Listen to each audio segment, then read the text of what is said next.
Kim Jong Un meeting South Korean officials in Pyongyang, Seoul says.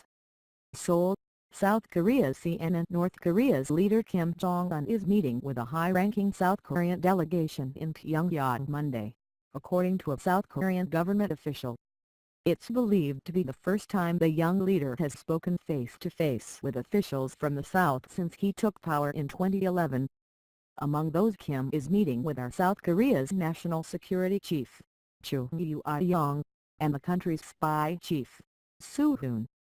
Their trip north is part of South Korean President Moon Jae-in's attempt to broker a diplomatic solution to North Korea's nuclear weapons program in the wake of the thaw brought about by North Korea's attendance at the Pyongyang Winter Olympics last month.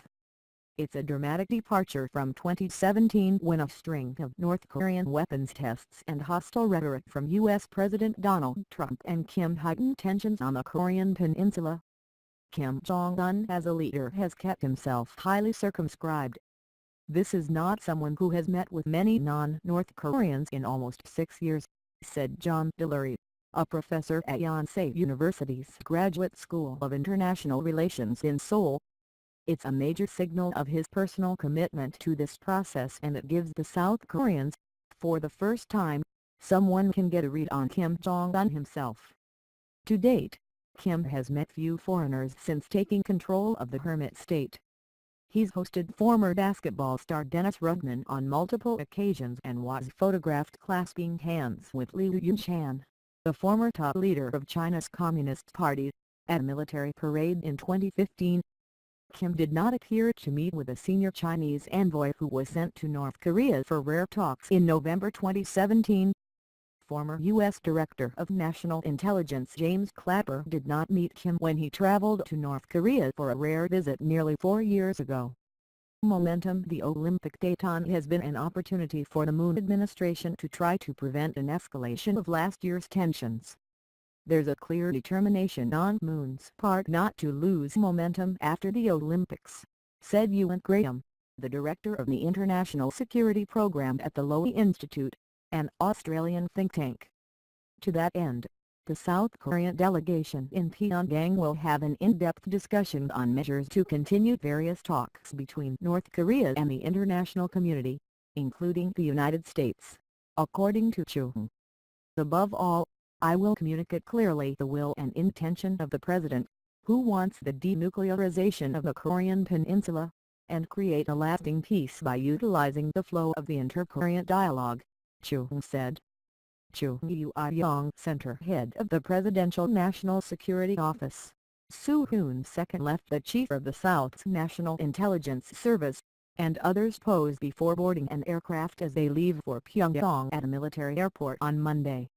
Moon, who was elected last year after his conservative predecessor was ousted in a corruption scandal, has been proponent of dialogue and engagement with North Korea since his days as a presidential aide in the 2000s.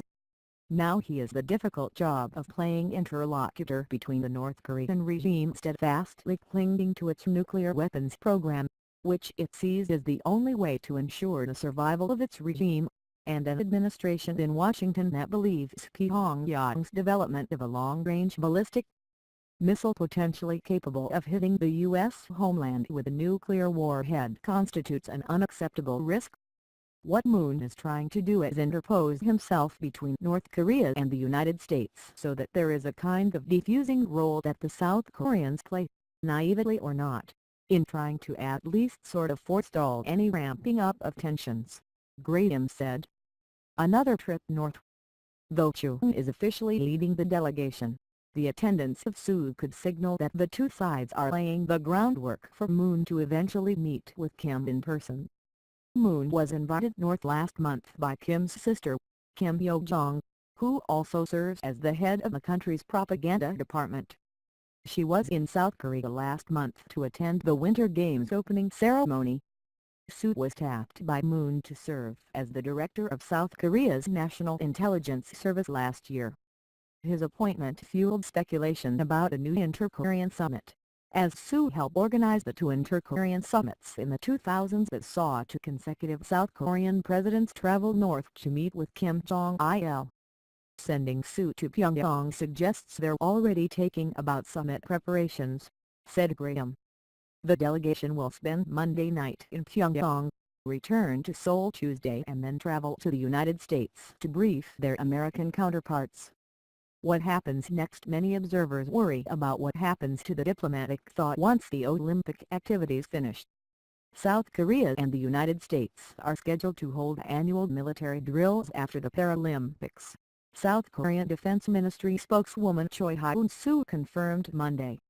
Those drills, which North Korea views as hostile, were delayed in order to ensure the games went smoothly. The United States maintains that it's open to sitting down with Pyongyang, but the North Koreans need to give some sort of signal that they'll negotiate in good faith and must agree to eventual denuclearization. But critics contend the Trump administration hasn't offered a clear, coherent message on diplomacy with the Kim regime.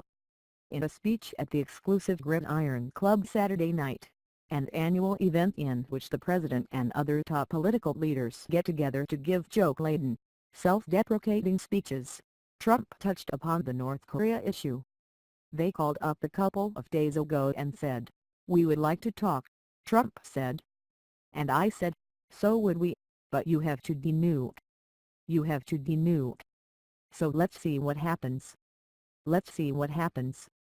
North Korea's foreign ministry, for its part, accused the United States this weekend of refusing to recognize realities on the ground and putting forward unrealistic roadblocks to dialogue.